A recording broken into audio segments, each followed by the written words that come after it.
안녕하세요. 아하 신약예술 통독 길라잡이 제2강의 부속 강의 세 번째입니다.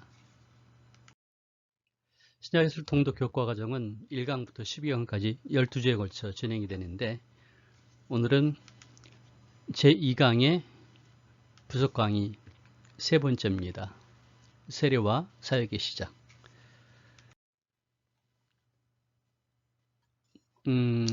사역이 시작되는 부분을 6월절에 절기를 기점으로 연대선을 정리한 도표를 활용해 보면 위치를 알 수 있죠. 이제 1년차 1월달입니다. 세례 받음, 그리고 시험 받으심, 그 다음에 5 제자를 예수님이 이제 선택하시죠.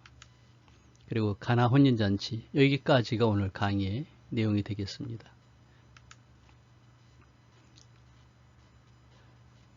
장소가 나오고요. 그 다음에 기록하고 있는 복음서들이 나오죠. 네, 세례 받으시는 것, 또 시험 받으시는 것, 이것은 마태, 마가, 누가가 다 이야기하고, 그 다음에 요단강과 또 예루살렘에 되어진 일들에 대해서는 요한복음이 다루죠.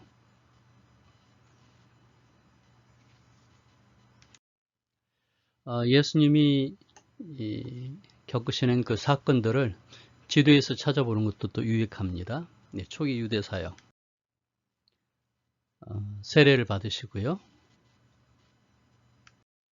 그리고 이어서 이제 광야에 가서 시험을 받으십니다. 그리고 다시 오셔서 요한의 제자들을 만나시죠. 그리고 5 제자를 선택하시고요. 이제 갈릴리로 가는 도중에 나사렛을 지나서 가나에 가십니다. 먼저 우리가 세례 요한을 짚고 넘어가야 될 것 같습니다. 누가복음 1장에서 세례 요한을 이렇게 얘기하죠. 선지자 이사야의 글에 보라, 내가 내 사자를 내 앞에 보내노니 그가 내 길을 준비하리라. 광야에 외치는 자의 소리가 있어 너희는 주의 길을 준비하라. 그의 오실 길을 곧게 하라. 기록한 것 같이. 이 내용은 이사야 40장에서 예언된 이야기인데 누가는 그 예언의 성취로서 세례 요한을 소개하죠. 이어서 세례 요한이 광야에 이르러 죄 사함을 받게 하는 회개의 세례를 전파하니 이게 좀 독특하죠. 그리고 온 유대 지방과 예루살렘 사람이 다 나와 자기 죄를 자복하고 요단강에서 그에게 세례를 받더라. 상당히 유명한 인사가 되죠. 사실 세례 요한은 그 출생 자체가 독특하잖아요.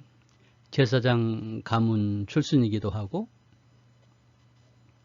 또 연로하신 부모님이지만은 기적적으로 태어나게 된 이 사실이 유대인들에겐 널리 알려졌으리라 생각을 합니다. 요한은 낙타 털옷을 입고 허리에 가죽띠를 띠고 메뚜기와 석청을 먹더라. 좀 독특하죠. 아마 에스네파였다고 하는 추정이 가능할 만큼 청결한 삶을 살아가죠. 그리고 주로 그 유다 광야에서 생활했던 것 같습니다. 예수님을 소개하죠. 그가 전파에 이르되 나보다 능력 많으신 이가 내 뒤에 오시나니 나는 굽혀 그의 신발끈을 풀기도 감당하지 못하겠노라. 사실 주변의 유대인들은 세례 요한이 엘리야 그리고 나아가서는 메시아가 아닌가 하고 생각을 했죠. 그래서 질문할 때 세례 요한은 단호하게 자기는 메시아가 아니다 하고 얘기를 합니다. 나는 너에게 물로 세례를 베풀었거니와 그는 너에게 성령을 세례를 베푸시리라. 사실은 세례 요한이 이것도 충분히 알지 못했으리라 생각을 해요. 하나님의 계시로 알긴 했겠지만, 그리고 제자들도 그렇죠. 이 이야기를 온전히 이해한 것은 아마 사도행전에 나와 있는 오순절 성령이 임하신 사건, 그때였으리라 생각을 합니다. 하지만 엄청난 예언을 하고 있죠. 세례 요한이 먹었던 메뚜기와 석청에 대한 걸 한번 짚고 넘어갈까요? 그 메뚜기에 대해서는 이런 설명이 있습니다. 이 지역에서 사막 지역이 되겠죠. 여기에서 계절을 따라 이제 옮겼다고 하는 그런 해설이 있을 수 있습니다. 하지만 오히려 그보다는 이런 해설이 어떨까요? 원래 그 유대 광야는 여름철 그러니까 건기가 되겠죠. 그때는 그 유대 광야가 풀이 없습니다. 물이 없기 때문에 메마른 황야가 되거든요. 황량한 곳이죠. 그러니까 풀이 없으면 메뚜기가 살 수가 없죠. 거기 있을 리가 없습니다. 그냥 스쳐 지나가게 되겠죠. 그래서 세례요한이 1년 내내 먹을 만큼의 양식을 삼기에는 뿐만 아니라 이제 유대인들도 마찬가지지만 삼기에는 충분한 양을 잡는 것 자체가 어렵다는 얘기죠. 그래서 그 메뚜기가 동물성이 아니고 식물성이다 하는 얘기를 하기도 합니다. 쥐엄나무라고, 쥐엄나무입니다. 신약에서는 그 탕자의 비유에서 얘기되어지죠. 탕자가 아버지 유산을 가지고 나가서 다 탕진한 다음에 돌아오지 못하고 있을 때 돼지치는 일을 하면서 그 돼지 먹이로 쥐엄나무 열매를 돼지들이 먹는데 그것조차도 먹지 못해서 한탄하는 이야기를 듣습니다. 이게 쥐엄나무 요것은 이 안에 콩이 들어 있습니다. 콩. 그래서 쥐엄나무를 히브리어로 하루빔 그렇게 말하는데 메뚜기는 하가빔이라고 얘기합니다. 그래서 아마 기록상에 실수가 되지 않았을까라고 얘기를 하기도 하고요. 또 초대 기독교인들이 쥐엄 열매를 세례요한의 빵이라고 이름 붙였다는 전설이 전해오기도 합니다.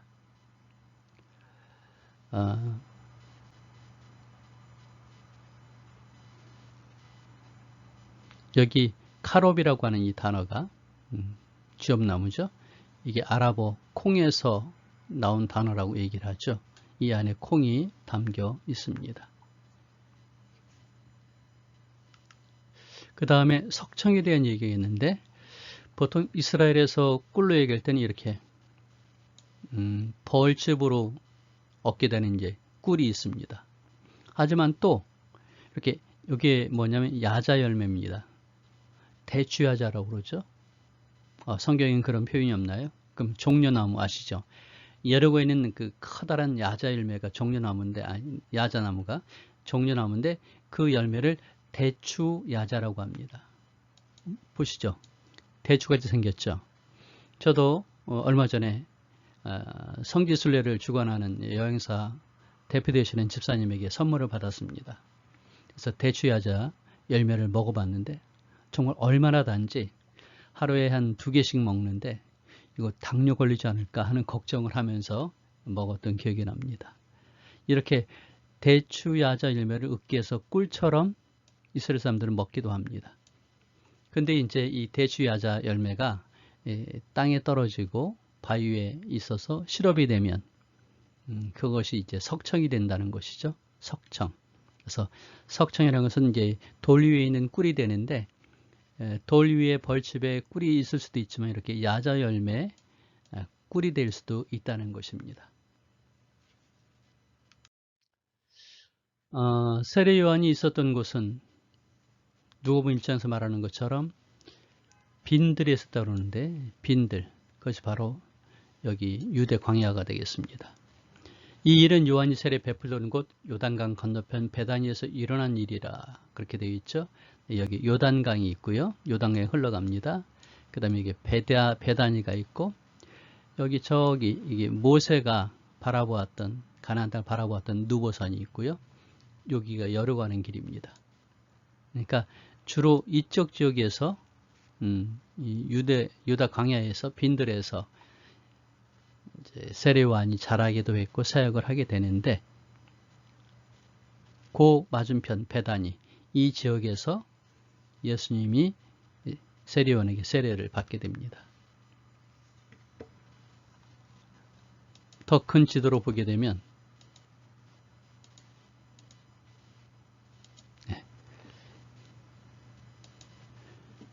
지금 요단강이 있고 여리고 그 다음에 베다니 그리고 예루살렘이 있죠. 이 지역에서 세례 요한이 세례를 베풀었다 하는 얘기입니다. 배경 위치를 아시겠죠? 유대인들의 세례는 사실은 좀 생소한 얘기입니다.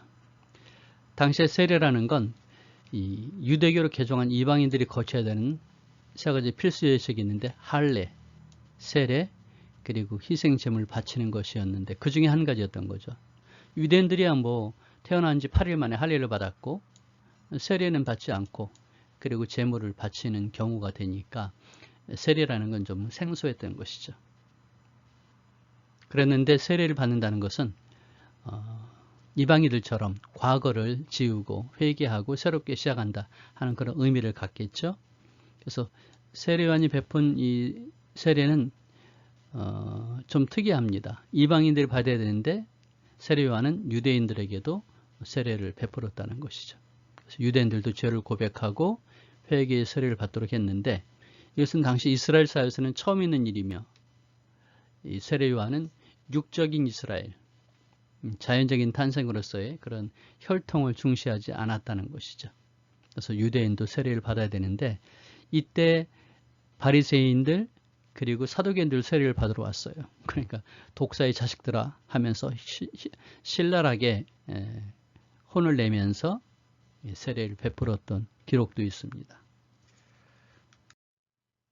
세례 요한의 그 의미들이 있는데 그 한 가지는 죄인 취급받는 이들에게 회개 세례를 줬다는 거예요.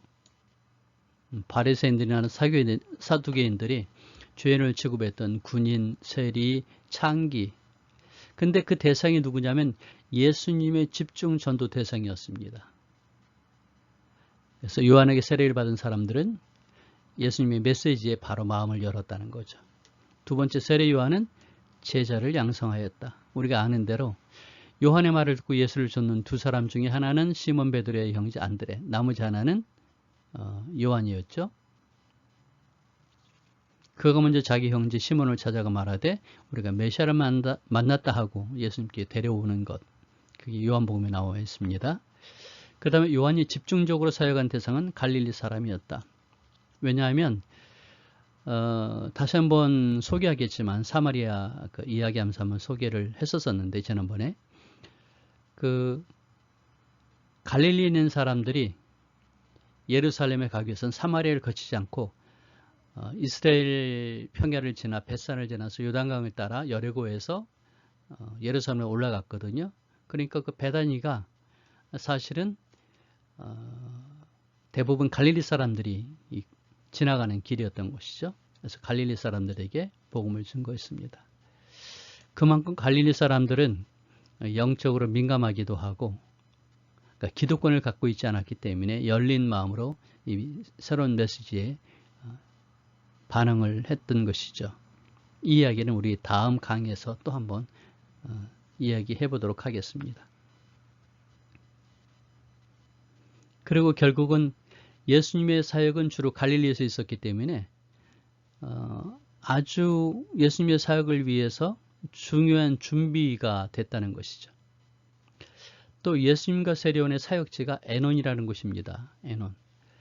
벳산에서 한 8마일 정도 밑으로 내려가는 그런 지역이니까 한 12km, 13km 떨어져 있을까요? 그 지역에서 예수님도 제자들과 더불어 세례를 주었고 세례 요한도 마찬가지로 제자들과 더불어 세례를 주었습니다. 겹친다는 것이죠. 그 자세히 보면은 세례 요한이 사역했던 곳 그곳에서 예수님이 사역을 시작하셨거든요. 이런 것들을 미뤄보아서 세례 요한의 세례나 사역은 예수님의 사역을 준비하는 일이었다 하는 것을 우리가 알 수 있습니다. 만약에 세례 요한이 없었다면 예수님의 사역은 시작할 수가 없었던 것이죠. 엘리야 승천언덕 아십니까? 그게 바로 세례터가 있는 곳입니다.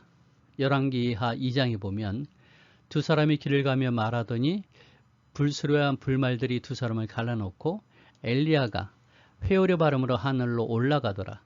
엘리사가 보고 소리 지르되 내 아버지여 내 아버지여 이스라엘의 병고와 그 마병이여 하더니 다시 보이지 아니하는지라. 그래서 엘리야는 병거를 타고 올라갔다. 네, 그렇게 이해할 수 있습니다. 그래서 지금 엘리야의 언덕이라고 이렇게 안내석이 있기도 하죠. 만약 너희가 즐겨받을진대 오리라 한 엘리야가 곧 이 사람이니라 해서 엘리야가 승천한 그 지역에 새로운 엘리야 세례요한이 와서 사역합니다. 그러니까 장소가 중복이 되는 거죠. 중첩이 되는데 이것은 그만큼 의미가 있는 일이라는 것이죠.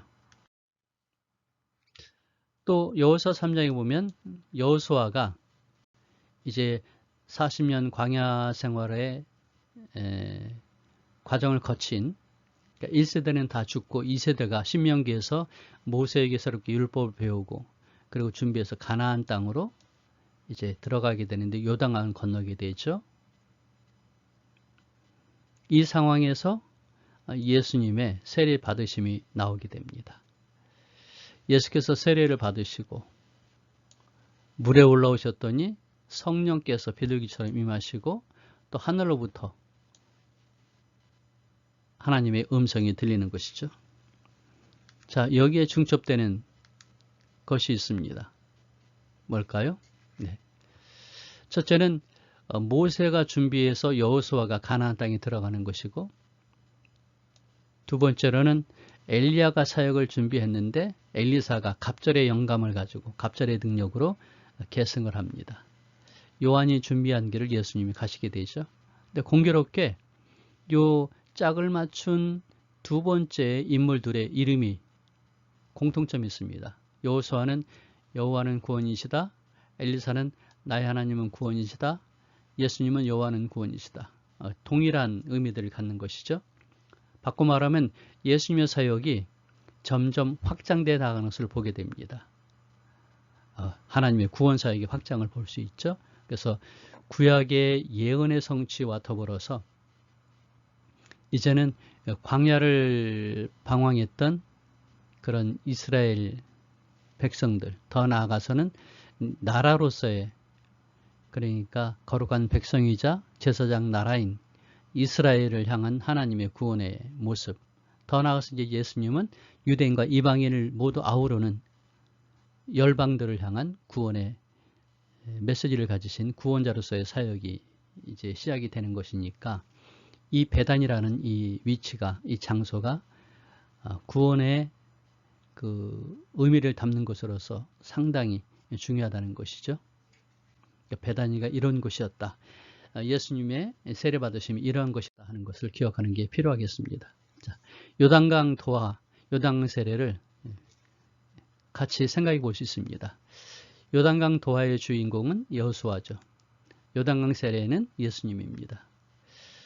요단강을 건너기 위해서는 언약궤를 맨 제사장이 앞서갔죠. 요단강 세례에서는 말씀이신 예수님이 주체가 되십니다. 그리고 요단강이 갈라집니다. 그리고 요단강을 건너게 되죠. 예수님의 사역을 시작할 때 하늘이 갈라지고 하나님의 음성이 들리게 됩니다. 요단강 도하는 약속한 땅을 들어가는 것이죠. 그럼 예수님의 사역은 무엇일까? 세례는 하나님 나라가 도래했음을 보여주는 것입니다. 그래서 천국이 가까웠다, 천국이 임하였다 하는 예수님의 메시지는 여기서부터 시작을 하게 되는 거죠. 자, 이어서 우리가 시험산 수도원을 한번 살펴볼 필요가 있습니다. 보시면 이게 이제 시험산입니다. 시험산. 그리고 여기에 수도원이 있어요. 이 시험산 수도원은 언제 만들어졌을까 하는 것이죠. 원래는 이 위쪽에 넓은 땅입니다. 여리고에서 한 3km 떨어진 산이 되는데 해발 350m입니다. 그런데 그 위에가 약 4,000평방미터로 넓은 곳이어서 요새로 사용이 됐었던 곳이죠. 그래서 독이라고 하는 작은 요새가 여기 만들어지기도 했었어요. 프톨레마이오스가 이곳에 요새를 만들었고, 이어서 마카비 독립전쟁 때 시몬 마카비가 이쪽에 그 전투를 벌이기도 했었습니다.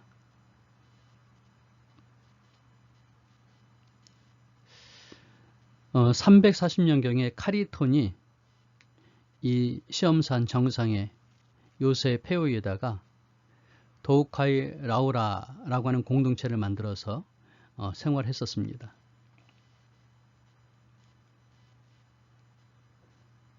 그리고 이곳의 수도사들은 이제 산을 하나의 도시로 만들었는데 619년에 614년에 그 페르시아 군대가 와서 폐허로 만들었죠.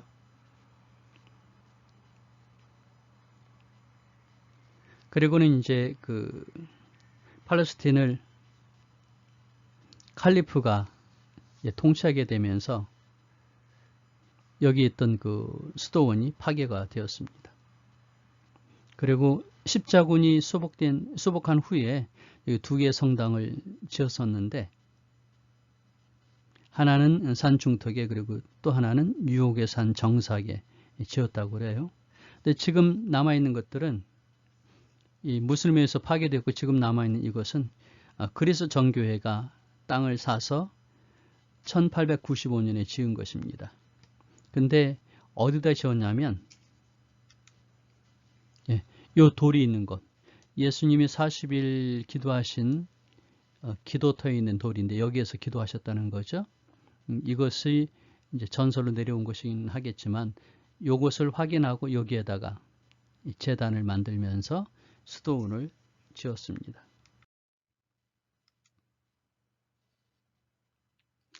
그때 예수께서 성령에 이끌리어 마귀에게 시험을 받으러 광야로 가사, 그래서 이제 기도하신 후에 이쪽 지역이 되겠죠. 유대 광야로 시험을 받으러 갑니다. 첫 번째 시험은 뭘까요? 예수께서 성령의 충만을 입어 요단강에서 돌아오사 광야에서 40일 동안 성령에게 이끌리시며 마귀에게 시험을 받으시더라.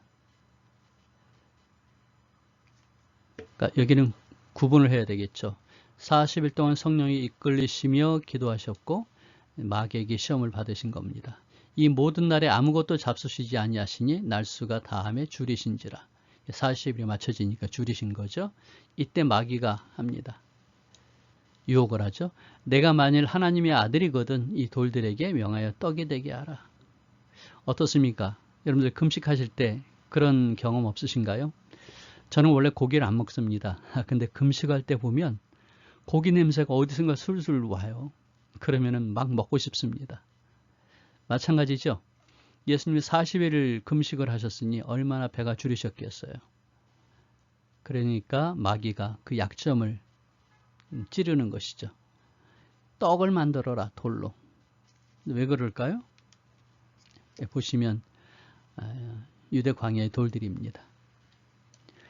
굶으면 눈에 보이는 것이 먹는 것이잖아요. 이게 다 떡으로 보일 수 있는데, 그러니까 이걸 떡으로 만드는 건 능력이 없으니까 우리는 못하지만 예수님은 쉽잖아요. 그래서 떡으로 만들어라. 근데 예수님이 하시는 말씀이 뭐죠? 사람이 떡으로만 살 것이 아니다 라고 얘기하죠. 그건 바로 신명기 8장 3절의 말씀입니다. 사람이 떡으로만 살 것이 아니요 하나님의 입으로부터 나오는 말씀으로 살 것이라. 아주 멋있는 그런 응대죠. 왜요?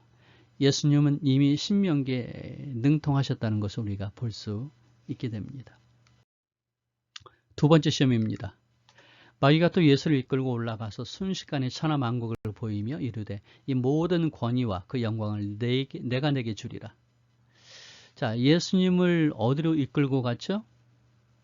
이끌고 올라갔다고 하는 얘기는 산이 되겠죠. 높은 곳. 내려다 보는데 뭐가 있을까요? 이런 것이 보이는 것이죠. 지금 이 여리고의 구여리고입니다. 유적터인데 여기에 헤롯 대왕이 궁전을 지었습니다. 별장을. 그러니까 화려하게 지은 것이죠. 헤롯이 원래 여러 곳에다가 건축을 했는데 옛날에 그 건축은 어떻게 했어요? 헤롯이 지은 그 예루살렘 성전이 그렇게 좋아가지고 휘황찬란해서 헤롯의 대성전을 보지 않고는 건축을 논하지 말라. 그런 기록이 있다고 하잖아요. 근데 자기 왕국을 별장을 지었으니 얼마나 화려하게 지었겠어요? 이 천하만국은 이 별장으로 왕궁으로 상징되는 것입니다. 모든 권위와 영광을 내게 주겠다라고 얘기하죠. 그러자 예수님이 다시 대답하십니다. 주 너의 하나님께 경배하고 다만 그분만을 섬겨라 해서 신명기 6장 13절 말씀으로 응대를 합니다. 자, 네, 세 번째 시험은 또 이끌고 예루살렘으로 가서 성전 꼭대기에 세우고 이르되 내가 만약 하나님의 아들이거든 여기서 뛰어내리라 얘기합니다. 성전 꼭대기는 어디일까요? 성전 꼭대기. 이게 지금 현재 남아있는 예루살렘 성전인데 헤롯 왕이 지은 성전하고는 다르죠. 우리 다음에 한번 보게 될 텐데 여기가 솔로몬 행각이 있고 여기는 왕의 행각입니다. 성전 꼭대기는 성소, 지성소의 건물의 꼭대기를 말하는 게 아니고 바로 여기를 얘기합니다. 여기. 확대된 그림이 요건데요. 네, 여기에서 나팔을 봅니다. 나팔. 네, 절기가 되면 여기서 나팔을 붑니다. 그러니까 중요한 의미가 있을 때마다 유대인들에게, 백성들에게 알리는 소식을 전하는 그런 것이죠. 양각 나팔을 사용하는 이 제사장들의 일들이 구약에 많이 나오잖아요. 그리고 유대인들에게 알려지기로는 바로 여기가 메시아의 통치를 알리는 곳으로 알려져 있습니다. 바로 그 자리에서 시험을 하고 있는 것이죠. 참 기가 막힙니다. 그랬을 때 예수님께서 대답하시죠. 너의 하나님을 시험하지 말라 하셨다고 하는 것이죠. 근데 중요한 이야기가 또 있습니다. 14절에 이렇게 시험을 마치고 나서 이제 성령의 능력으로 이제 사역을 해 나가시는데 갈릴리로 돌아가시죠. 그때 소문이 사방에 퍼졌다. 그 소문이 무엇일까요? 그러니까 세례를 받으실 때 하늘에서 내 사랑은 아들이다 하고 인정하시는 것. 그 다음에 애논에서 세례를 베푸시는 일들. 그리고 또 이렇게 시험을 이기신 이야기. 이 모든 것들이 소문이 났기 때문에 갈릴리 지방에 있는 사람들이 과연 누구실까 하고 기대하지 않았겠어요? 그래서 예수님의 그 세례 받으심과 이 세 번의 시험을 이기신 것, 이것은 예수님 사역의 아주 중요한 시작이 됩니다. 보면은 이렇게 세 가지로 정리해 볼 수 있는데 여기에서 뭔가 다른 것 발견이 되시나요? 네. 마태복음과 누가복음의 기록이 다르다는 것입니다. 떡, 그 다음에 성전, 그 다음에 이제 만국의 영광 이렇게 되잖아요. 아까 우리가 봤던 것은 1번, 2번, 3번이었습니다. 그런데 마태복음은 1번, 3번, 2번으로 하죠. 왜 그럴까요? 원래 누가는 시험이 있던 순서대로 했고요. 마태복음은 의미에 따라 순서를 편집한 것입니다. 한번 보실까요?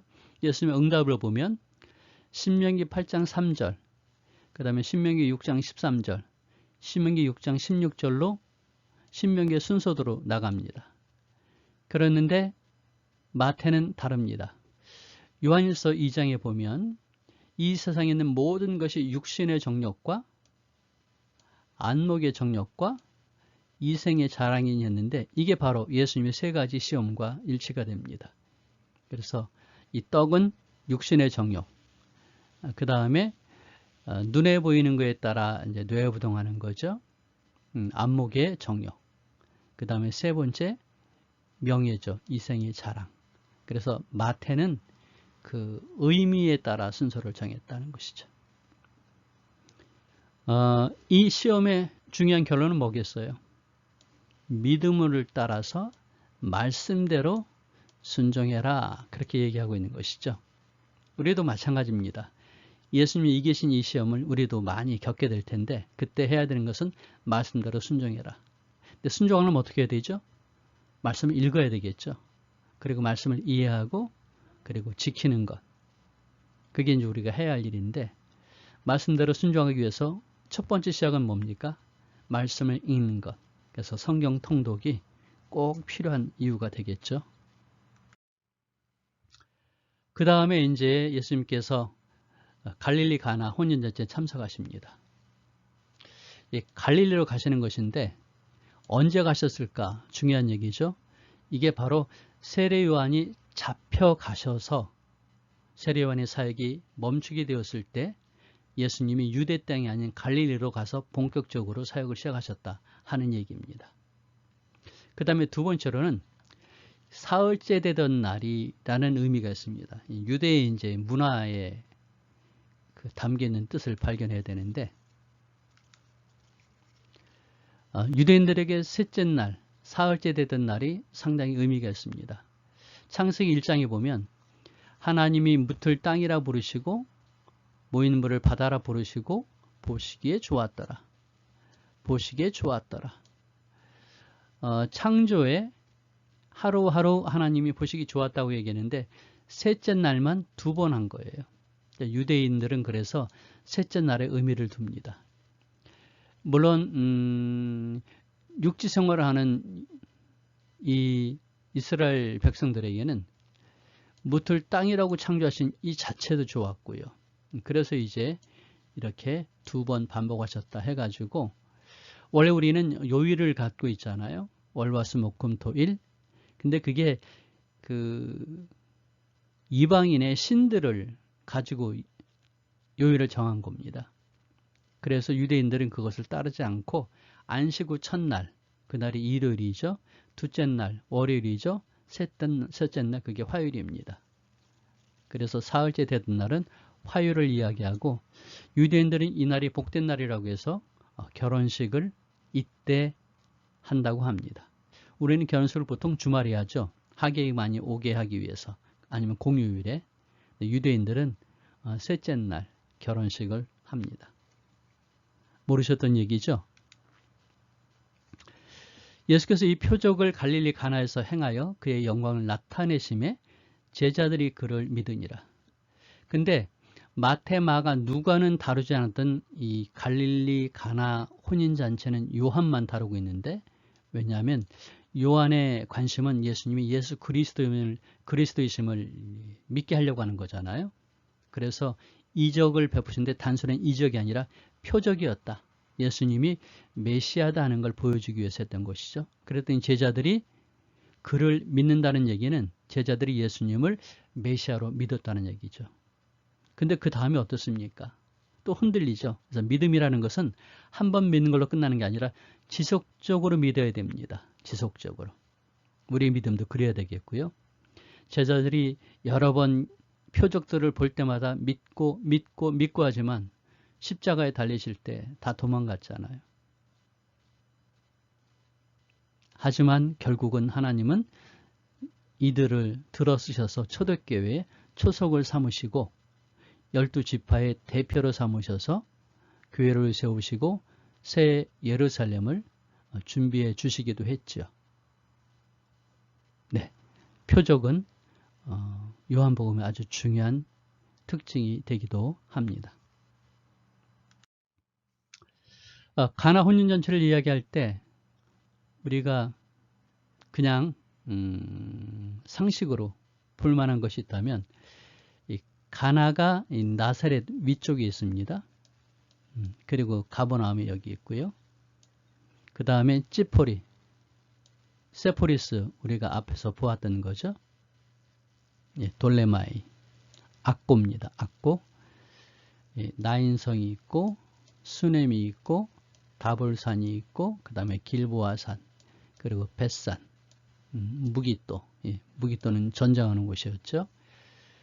자, 여기에 또 한 가지, 예수님이 이 결례용으로 물을 담아두는 동이, 여기서 말하는 결례는 손님이 오시면 손과 발을 씻는 그런 물을 담아두는 곳을 말하죠. 예, 여기가 보통 95리터쯤 된다고 얘기합니다. 근데 6개니까 570리터 정도. 이게 많으면 800까지 갈 수 있고, 그러니까 400에서 800 사이가 될 수 있는데, 요걸 가지고 포도주를 따르면, 병에다 따르면 757개, 750ml로 하면 요새. 그 다음에 컵으로 따르면 400cc, 440cc 컵에 하면 그러면은 1024명이 마실 수 있다고 하는 거죠. 기록에 따르면 당시에 이 가나에는 600명 정도의 인구를 가지고 있었다고 얘기합니다. 물론 어린아까지 포함해서요. 그러니까 1024명이 마실 수 있었다는 얘기는 상당히 풍족한 양이었다라고 볼 수 있겠죠. 예수님의 기적은 풍성했습니다. 이제 예수님이 본격적인 사역을 시작하실 때 그 메시지가 뭐냐면 회개하라 천국에 가까웠느니라 하는 말씀이죠. 이때부터 예수께서 비로소 전파하여 이르시되 회개하라 천국에 가까웠느니라 하시더라. 그래서 사역이 이렇게 태양이 떠오르듯이 시작하시는 이때 이 말씀을 가지고 증거를 하셨습니다. 앞으로 예수님의 천국 복음에 대한 전개 과정을 우리가 살펴보도록 할 것입니다. 근데 그 사역의 중심지가 되면 가버나움이죠. 가버나움은 위로의 마을 그러는데 마태복음 9장에 얘기합니다. 예수께서 배에 오르사 건너편 본 동네에 이르시니라 했는데 본 동네가 뭘까요? 본 동네? 고향이다 라고 말하는데 홈타운. 근데 사실은 고향은 나사렛이잖아요. 그러니까 여기는 본거지 그런 뜻이 되는 것입니다. 영어로는 the own city 그랬고요. 헬라어로는 이디안 폴린 그랬는데 이디오스 해서 이 뜻이 누구의 것, 누구에게 속한, 개별적인, 개인적인, 또 누구의 사람들, 그리고 누구의 가족, 누구의 집, 그 다음에 재산 그런 뜻이니까 여기가 이제 베드로의 집터거든요. 이게 이제 회당 자리고요.